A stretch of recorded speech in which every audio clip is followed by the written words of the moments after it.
Halo netizen, para pecinta keadilan. Terima kasih bagi yang sudah komentar di konten saya. Jangan lupa follow ya, biar tetap semangat untuk membuat konten-konten edukatif. Harapannya juga melalui konten-konten ini, melalui support dari netizen, kasus yang menimpa Jessica bisa dibuka kembali dengan mekanisme PK dan Jessica benar-benar mendapat keadilan lalu dibebaskan.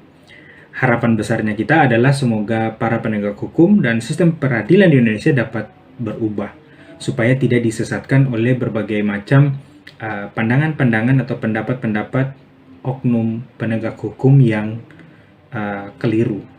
Salah satu contohnya seperti dalam video berikut ini. Hakim itu kan kalau menjatuhkan suatu putusan selalu lebih dahulu menggunakan nalurinya, batinnya. Apalagi ini persidangan ini sudah cukup lama ya. Kita sangat mengerti, menguasai keadaan. Barulah dari naluri ini kita hubung-hubungkan dengan alat-alat bukti lain. Nah, yang barusan disampaikan oleh Hakim Gultom bahwa naluri itu didahulukan. Nah, ini agak lain sebenarnya. Memang benar bahwa bisa keyakinan atau naluri hakim itu dijadikan dasar putusan hakim di pengadilan. Tetapi kalau kita merujuk pada perspektif Kitab Undang-Undang Hukum Acara Pidana, sebenarnya yang harus didahulukan itu adalah pembuktian dua alat bukti yang sah di pengadilan. Baru kemudian diikuti oleh keyakinan dari hakim itu sendiri atau naluri dari hakim itu sendiri. Seperti itu. Jadi agak lain memang kalau misalnya disebut naluri yang didahulukan. Kalau memang hanya naluri yang mau didahulukan, terus ya ngapain lagi sidang berlama-lama? Langsung saja hakim mengambil keputusan berdasarkan nalurinya.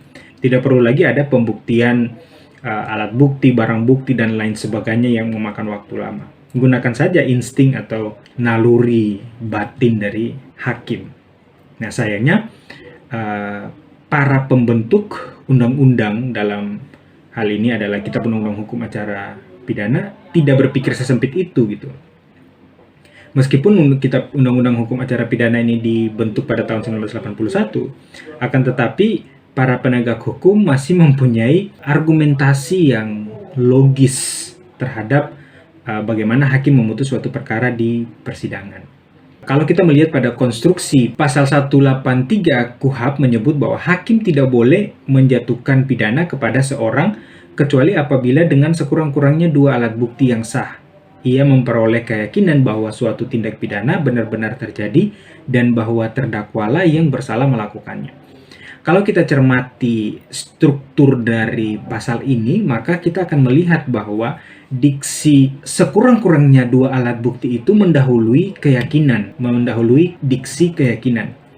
Artinya bahwa dua alat bukti harus benar-benar terbukti dulu, teruji dulu di dalam persidangan, baru kemudian ditambahkan dengan keyakinan hakim.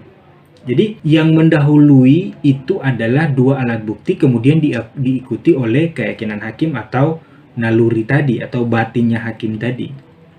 Bukan naluri dan keyakinan yang mendahului dua alat bukti. Nah ini agak keliru karena memang pada umumnya hakim di pengadilan perkara pidana itu pasti menjadikan dasar putusan itu adalah dua alat bukti, minimal dua alat bukti, baru kemudian diikuti dengan keyakinan hakim. Nah kalau misalnya sekarang Hakim Gultom mengatakan bahwa nalurinya didahulukan, nah ini timbul pertanyaan ada apa gitu. Ini kan suatu pemahaman yang agak lain gitu, bahkan mengesampingkan norma hukum yang sudah ada di dalam KUHP itu sendiri.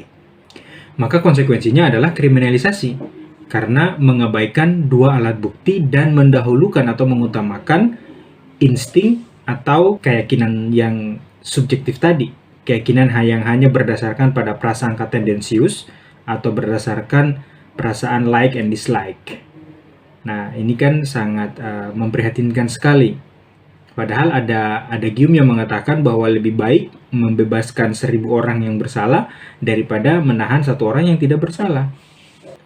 Nah, bahkan kalau kita mau melihat juga pendapat ahli, salah satunya adalah ahli hukum pidana yang lagi viral akhir-akhir ini, Prof. Edi, dalam salah satu bukunya yang berjudul Teori dan Hukum Pembuktian, Di sana disebutkan bahwa sistem pembuktian hukum pidana di Indonesia menganut prinsip negative Wetelius Bewitz teori yang mengatakan bahwa dasar pembuktian hukum pidana itu dilakukan menurut keyakinan hakim yang timbul dari alat-alat bukti dalam undang-undang secara negatif.